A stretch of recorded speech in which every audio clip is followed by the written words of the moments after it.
Hey you! My name is Laura, also known as the Lazy Artist here on YouTube and on Instagram. And today I'll be showing you some of my favorite art supplies, or at least what I use the most. Some of these supplies I've been using for a long while now, and I know how to make them work for me and how to cater them to my needs. That being said, let's begin!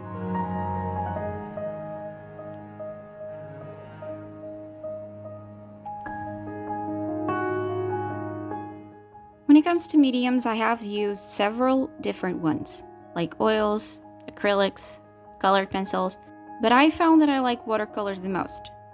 I like their vibrancy and how they move on top of the paper and the water. For a long while I used Winsor & Newton Cotman watercolors, but at one point it felt like I had overgrown them. That's when I purchased a new set.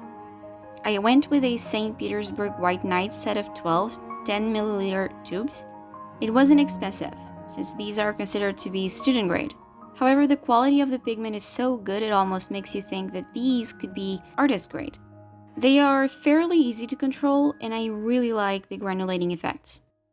I like that I was able to buy the colors I wanted to add to the ones I already had, and cater the palette to my own needs.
One medium that is particularly hard for me is gouache, mostly because I keep trying to use it as if it were watercolors, and I always end up with a very strange result.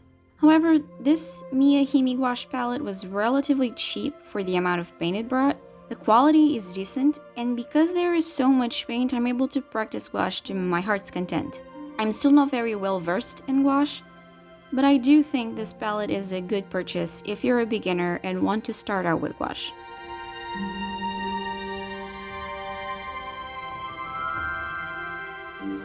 Over the years, I've tried my fair share of papers.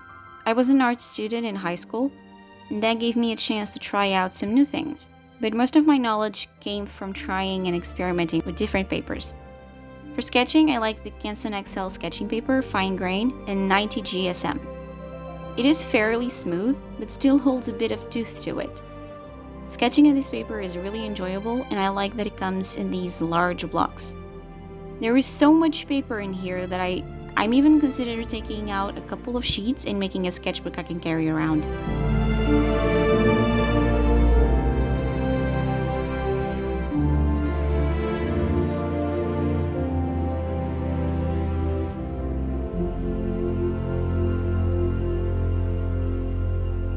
When it comes to wet media, I love using both Fabriano and Ash. Ash is cold pressed 300 GSM, 100% cotton, and has a lovely tooth, making the most beautiful textures on the paper combined with the granulating effects.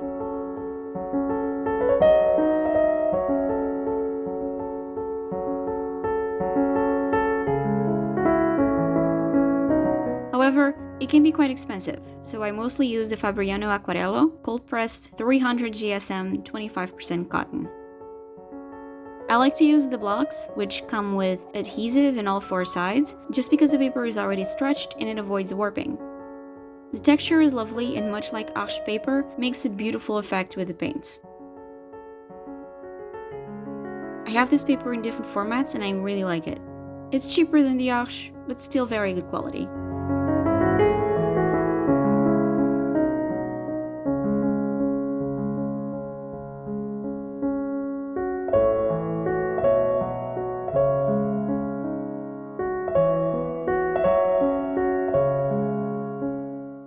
I used to buy cheap watercolor brushes all the time, but it ended up being a bad deal.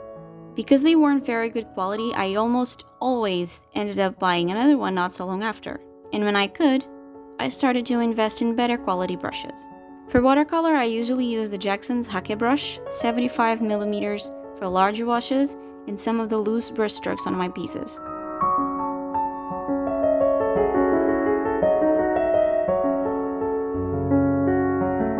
Then we have the Winsor & Newton quill brush, synthetic squirrel, medium size.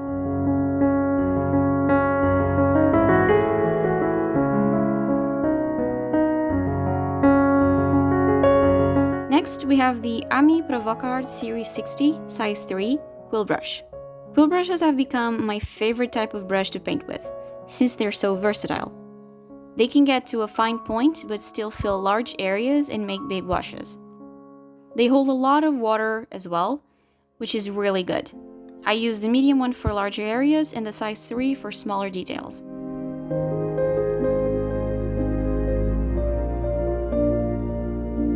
As for smaller brushes, I use the Royal Talents Pure Kolinsky size 4 round and also the Winsor & Newton Synthetic Sable size 0 round. I use these to create very small details and also for highlights.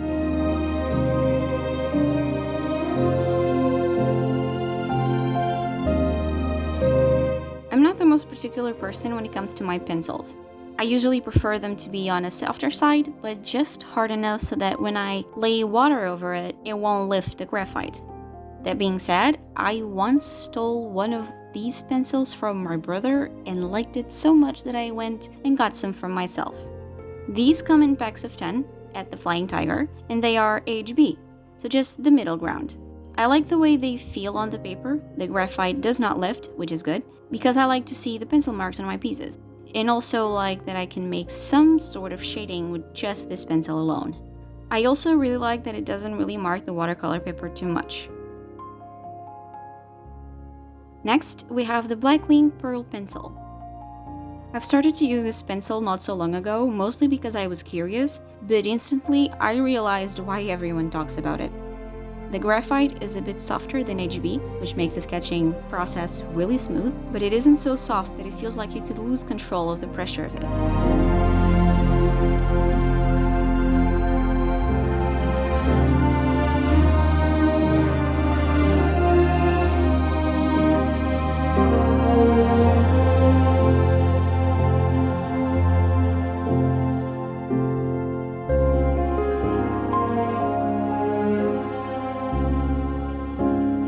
I really want to try other versions of this, maybe the matte or the natural.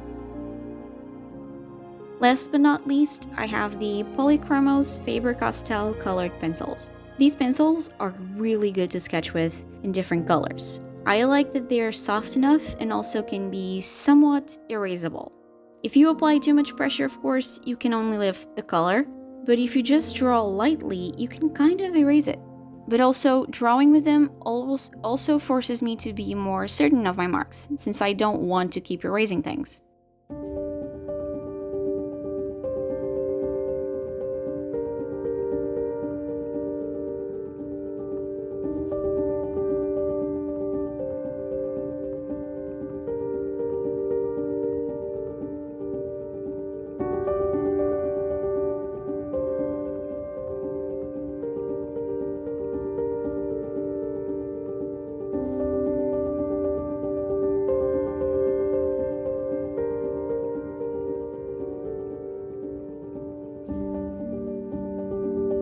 Over the years, it's taken me quite some time to find a sketchbook that I enjoy and fits my needs. I tried some cheaper ones, some that were supposedly for watercolor, but then didn't react so well with water and so on. Lately, however, I've found that I really like the Stillman & Byrne Beta Series sketchbook. There is a soft tooth to the paper, so the watercolors look beautiful on the paper, and also it feels great to sketch in it. The paper barely buckles, but even if it did, I wouldn't really care, since I think buckling adds to the charm of sketchbooks. But this sketchbook feels very nice, almost premium in a way.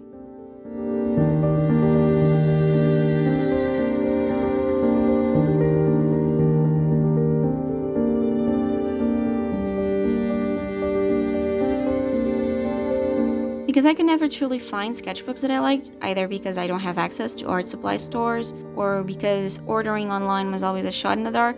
I never really knew what I would get. I decided to start making my own. Handmade watercolor sketchbooks enable you to choose the paper, the size of your book, the binding, the covers, and even the color of the thread you use. So I really love that I get to make my own sketchbooks and cater them to my own needs.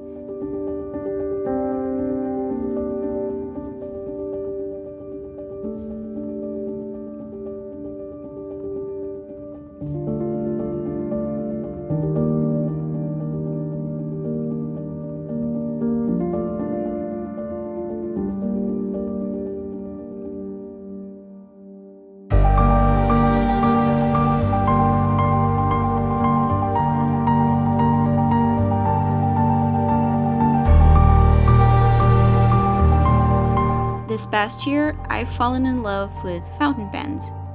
I really like the dark academia aesthetic, so this fit perfectly. I like that the waste of plastic is reduced because all I have to replace is the cartridge instead of the whole pen. My two favorites at the moment are the Lamy Safari fountain pen in green and medium nib,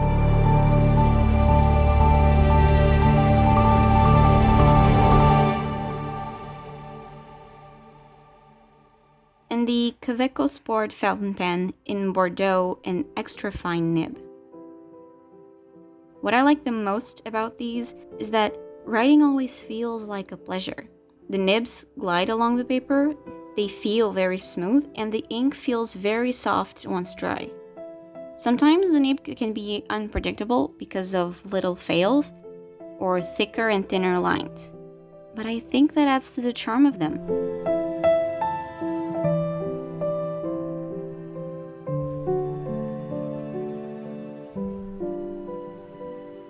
Now, let's move on to tools.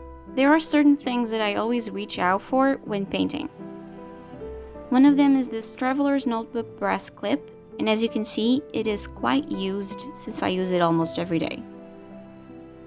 It helps to keep the sketchbook pages in place while I'm painting, and I also have this bigger clip that is stronger, and this is usually for heavier duty work, like holding this block in place.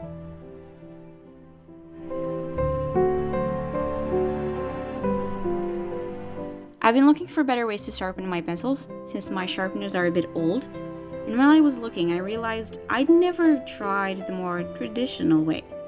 And that's when I started to use the sandpaper block to sharpen my pencils. I just have to use a blade to shave some of the wood and then sharpen the graphite with the sandpaper. I always get a good finish.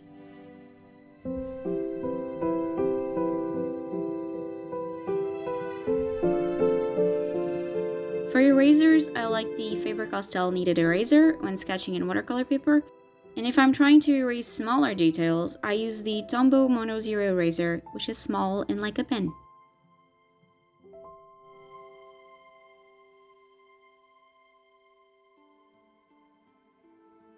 Washi tapes are a good thing to have around if I need to keep a sheet of watercolor in place or make borders when painting. This one has been my favorite, for example. I don't use acrylics or oils anymore, so maybe it's a bit strange to have this palette knife, but I like using it to remove the sheets of watercolor paper from the block. It's fairly sharp, and I think it's useful to use one of these. And finally, this brush cleaner by Da Vinci. This is one of the best purchases I've ever made. This little soap bar smells amazingly like lemon and made me realize I've never actually cleaned my brushes properly.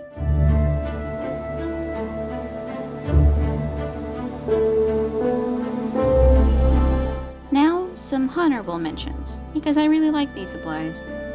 First is this Magello Fusion watercolor palette in blue.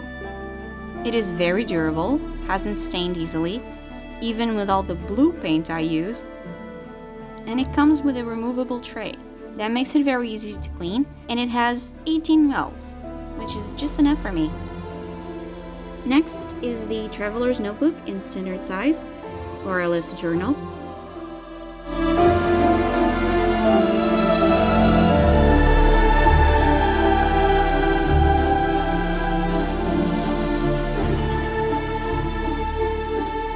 Then we have this tin easel by the brand Quilando. My mom got it for me off of Lidl and it was cheap, so I've had to fix some things here and there, but I like it and it's been helping me with larger pieces. And while I'm speaking of easels, I need to talk about this one. This is the table easel by Provocart, A3 size. My posture is really bad, and I have days where I look like a shrimp from being so bent over. This easel has been helping me greatly. It's large enough to make big pieces here, or even place my sketchbook on.